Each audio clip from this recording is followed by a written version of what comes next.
Close your eyes and imagine a pair of heavy wooden crutches leaning against a cold stone wall. If you have a shattered leg, those crutches are a vital, temporary bridge to recovery. They are a tool. But what would happen if you began using them while your legs were perfectly healthy? Within weeks, your muscles would begin to wither. Your bone density would plummet as your body realizes it no longer needs to support its own weight. Your nervous system would eventually forget how to coordinate a single step because the need for that complex skill was removed. By attempting to make movement easier, you have effectively programmed your own disability. Now, look at the small, sleek digital devices currently sitting in the ears of millions of Americans over the age of 45. We are told that hearing aids are the definitive solution to the rising tide of silence. We are told they are a harmless, high-tech bridge back to the world of sound. But there is a darker biological reality that the multi-billion-dollar hearing industry rarely discusses in their glossy brochures. When you put on an assistive listening device before it is absolutely necessary, you aren't just amplifying noise. You are telling your brain that its own auditory processing centers are obsolete. You are initiating a process of neural addiction, where the brain literally forgets how to hear on its own. Most people assume that the act of hearing happens in the ears. It doesn't. Your ears are simply mechanical collectors, biological satellite dishes designed to pick up raw vibrations from the air. The actual act of hearing, the decoding of frequency, the filtering of background static, the localization of sound, and the recognition of a loved one's voice happens exclusively in the auditory cortex of your brain. It is a highly sophisticated, energy-intensive software process. And like any software, if it isn't utilized, it begins to glitch and eventually shuts down. For many people, the struggle isn't actually a lack of volume. It is a lack of clarity caused by a smearing of signals in the brain itself. When you introduce an external processor to do the work your brain was designed to do, you aren't fixing the problem. You are offloading a critical biological function to a machine. This is the GPS effect applied to your neurology. Just as you might lose your way in your own neighborhood without a digital map because your spatial memory has atrophied, your brain loses its ability to navigate the landscape of sound without a battery-powered crutch.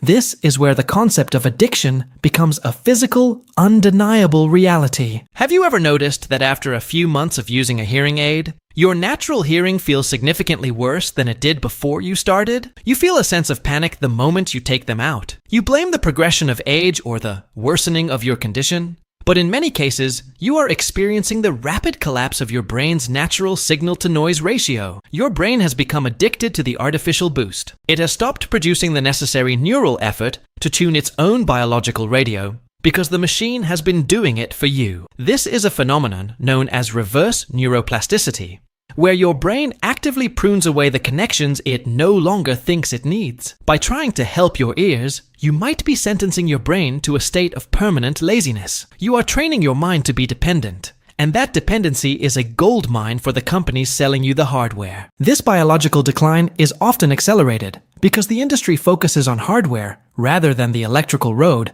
that connects your ears to your memory centers. Your nerves are wrapped in a protective insulation called myelin. This fatty sheath is what allows electrical signals to travel at high speeds without leaking or losing power. In a healthy system, myelin ensures that sound reaches your cortex with crystal precision. Hearing aids do absolutely nothing to repair or support this myelin. In fact, they often do the opposite. By blasting high decibel, artificially processed sound directly into a system where the wiring is already frayed, you are creating a massive sensory overload. It is like trying to fix a flickering light bulb by surging massive amounts of voltage through a house with old, melting wires. You get a brighter light for a few minutes, but you are bringing the entire system closer to a permanent blackout. You aren't repairing the circuit, you are taxing it until it breaks. If you find yourself constantly adjusting the volume, or feeling that sounds are loud but not clear, you are witnessing a synaptic brownout in real time. The machine is yelling, but the brain has lost its ability to translate the scream into meaning. This is why so many users feel physically and mentally exhausted at the end of a simple social dinner. Their brain is working 10 times harder to make sense of a low-quality digital signal that doesn't match the biological blueprint of human sound. This chronic cognitive stress is a massive energy drain that slowly hollows out your focus and your mood. Yet, most professionals simply suggest a more expensive device with more channels. They offer a more powerful crutch, instead of showing you how to strengthen your own legs. To truly understand how to reverse this dependency and rebuild the internal architecture of your hearing, you must look at a different kind of protocol, one that focuses on the cellular level rather than the retail level. There is a specific, evidence-based method to flood these neural pathways with the exact nutrients required to re-insulate the wires and stop the hissing at its source. You can see the full breakdown of this biological reset and how it challenges the traditional industry narrative on the page linked below this video. The medical establishment often pushes the idea that hearing aids prevent cognitive decline by keeping the brain stimulated. But there is a massive difference between artificial stimulation and functional processing. If the sound reaching the brain is distorted because the neural highways are hollowed out, making that distortion louder doesn't provide clarity. It provides chaos. It is the equivalent of trying to read a blurry book by using a magnifying glass that is also blurry. It doesn't solve the focus issue. It just makes the blur bigger and more frustrating. When you rely on a device to filter your world, your thalamus, the brain's grand switchboard, begins to lose its gatekeeping skills. It forgets how to prioritize the voice in front of you and how to suppress the phantom ringing or hissing that plagues so many people today. You become a passenger in your own head, watching as your natural sharpness slowly erodes. This is the hidden cost of the quick fix. The tragedy of early adoption is that it creates a cycle of accelerating decay. As the brain loses its processing power, the user demands a stronger hearing aid to compensate for the loss. The stronger aid further reduces the brain's workload, leading to even more atrophy. It is a downward spiral that ends with a brain that is almost entirely incapable of interpreting sound without electronic assistance. This is the tinnitus tax in its most extreme form, a permanent debt where you pay with your cognitive independence. You start to withdraw from the world,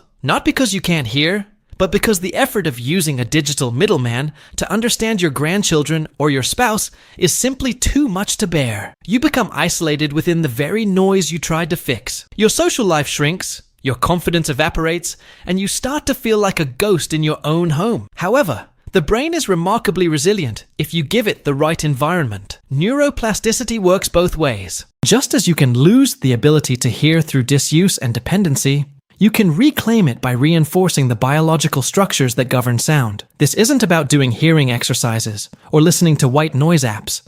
It is about chemistry and insulation. It is about giving the auditory nerve the raw materials it needs to repair the frayed myelin and reactivate the dormant synapses in the cortex. It is about reigniting the GABA brake pedal, the neurotransmitter responsible for bringing true silence back to your mind, by silencing the electrical leaks that cause phantom ringing and hissing. It is about cooling the processor so the system can run efficiently again. The hearing aid industry doesn't want you to know that your brain has the capacity for this kind of structural repair. Their multi-billion-dollar business model depends entirely on your addiction to their hardware. They want you to believe that once the tiny hairs in your ears are damaged, the game is over and the machine is your only hope. But we know that the brain can bypass damaged hardware if the internal software and the wiring are strong enough. This is the science of auditory recalibration. By shifting your focus from the ear to the brain, you stop being a victim of age-related decline and start becoming an architect of your own clarity. This involves a precise combination of neurological support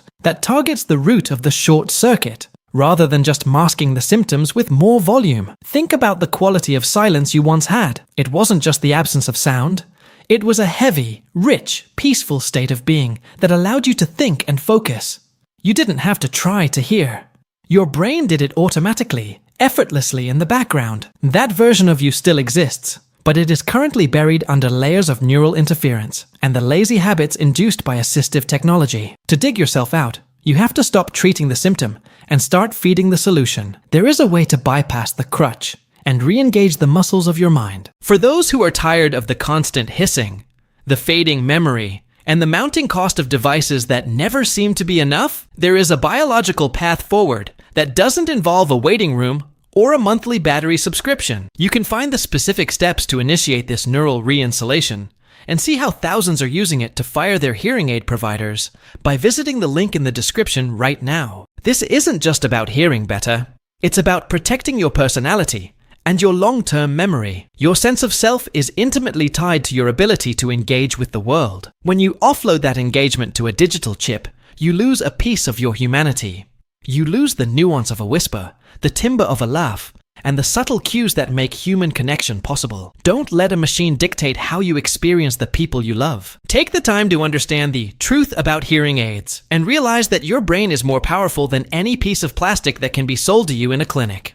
The industry wants you to believe you are broken, but the reality is that you are just uninsulated. Every time you choose to ignore the biological root cause, you are letting the cognitive parasite of hearing loss grow. You are letting the electrical leakage in your brain widen the gaps in your synapses, making it harder for your memory to stick. But the moment you decide to provide your nervous system with the specific support it has been starving for, the tide begins to turn. The hissing starts to recede. The word lag in your conversations begins to vanish. You start to feel plugged in to the world again, not through a battery, but through the sheer power of your own restored neurology. The path to permanent clarity is a biological one, and it is accessible to anyone willing to look past the industry's loud, distracting marketing. If you are currently using a hearing aid, don't throw it away tomorrow, but start questioning the addiction. Start providing your brain with the structural repair it needs so that, eventually, the device becomes an option rather than a desperate requirement. You deserve a mind that is sharp,